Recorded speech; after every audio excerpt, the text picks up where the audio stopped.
Wayanad ടൗൺഷിപ്പിൽ CPM ജില്ലാ സെക്രട്ടറിയോട് മമ്മൂട്ടി അതൃപ്തി പ്രകടിപ്പിച്ച സംഭവം സൈബർ ഇടങ്ങളിൽ വലിയ ചർച്ചയാണ്.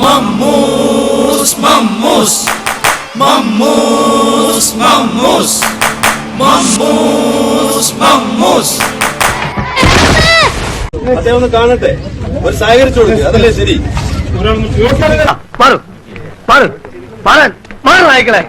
ദയവേത് നിങ്ങളൊക്കെ ഒന്ന് ഇറങ്ങി പുറത്തേക്കോ.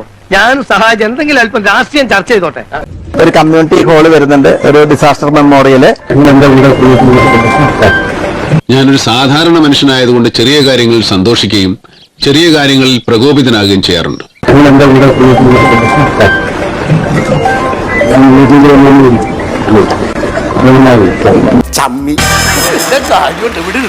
തന്റെ സന്ദർശനത്തെ പാട്രണൈസ് ചെയ്യാൻ ശ്രമിക്കുന്ന സമയത്താണ് പറഞ്ഞത്, നിങ്ങൾക്ക് വേണ്ടി വന്നതാണെന്ന് തെറ്റിദ്ധരിക്കും, നിങ്ങൾ എപ്പോഴും എന്റെ കൂടെ ഇങ്ങനെ നടക്കണമെന്നില്ല എന്ന്. ഒരു കുഴപ്പമില്ല, സന്തോഷമുള്ള മക്കളെ, സന്തോഷായി. CPM നേതാക്കൾ തുടർച്ചയായി അനുഗമിക്കുകയും ജനങ്ങളെ നിയന്ത്രിക്കുകയും ചെയ്തതോടെയാണ് മമ്മൂട്ടി നിവൃത്തിയില്ലാതെ അല്പം അസ്വസ്ഥനായി CPM ജില്ലാ സെക്രട്ടറിയോട് അല്പം മാറി നിൽക്കൂ, എപ്പോഴും എന്റെ കൂടെ നടക്കണമെന്നില്ല, നിങ്ങൾക്ക് വേണ്ടി ഞാൻ വന്നതാണ് എന്ന് കരുതും എന്ന് പറയേണ്ടി വന്നത്. അവൻ അഹങ്കാരിയാണ് ആശാനെ.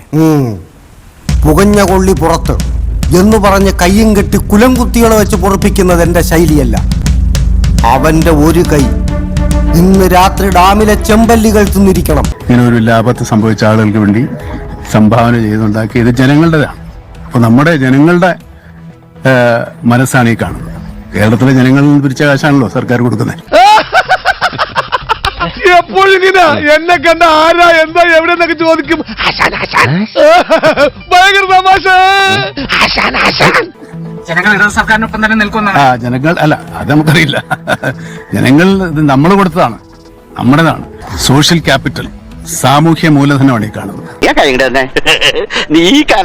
താൻ കലക്കി ഒരാൺകുട്ടിയാണെന്ന് തെളിയിച്ചിരിക്കുന്നു. ഈ കുട്ടി ആണാണെന്ന് ജനിച്ചപ്പോഴേ അറിഞ്ഞതാണ്. നമ്മുടെ മറ്റുള്ളവരോടുള്ള അനുതാപവും സഹതാപവും ഉണ്ടെന്നുള്ളത് കേരളത്തിലാണ് ഏറ്റവും കൂടുതൽ സോഷ്യൽ ക്യാപിറ്റൽ ഉള്ളത്. അതിന്റെ ഏറ്റവും വലിയ ഉദാഹരണം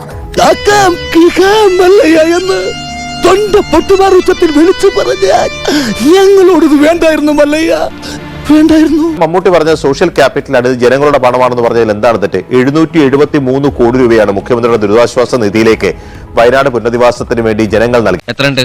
കിട്ടിയ മുഴുവനുണ്ട്. ബില്ലെവിടെ? ബില്ലോ? ഇവരാരും ബില്ലാതനോ? ബില്ലൊന്നും വാങ്ങിക്കാറില്ല. നമ്മള് പതിവുകാരായതുകൊണ്ട് വായിലെഴുതി കൂട്ടും. ഇത് രണ്ടും ഉണ്ടാക്കിയ പ്രകോപനം ആലോചിച്ച് നോക്കൂ. അപ്പോൾ രാഷ്ട്രീയ പാർട്ടികളുടെ ഇംഗിതത്തിന്, ഇഷ്ടത്തിന് വിരുദ്ധമായി ഒരു അക്ഷരം മിണ്ടിയാൽ മമ്മൂട്ടിയെ പോലും വെറുതെ വിടില്ല എന്നത് എത്ര ക്രൂരമായ സൈബർ ആക്രമണവും പരിഹാസവുമാണ് അദ്ദേഹത്തിനെതിരെ ഉയർന്നത്. ആൾക്ക് തീരെ വിദ്യാഭ്യാസം വിവരമൊന്നും ഇല്ലേ, വിഡ്ഢിത്തിരെ പറയുള്ളൂ, തെണ്ടി. പക്ഷെ ആ തണ്ടുകൊണ്ട് എന്റെ അടുത്ത് വന്നാലുണ്ടല്ലോ, അടിച്ച് നിന്നെ ഷേപ്പ് ചെയ്യാൻ മാറ്റും.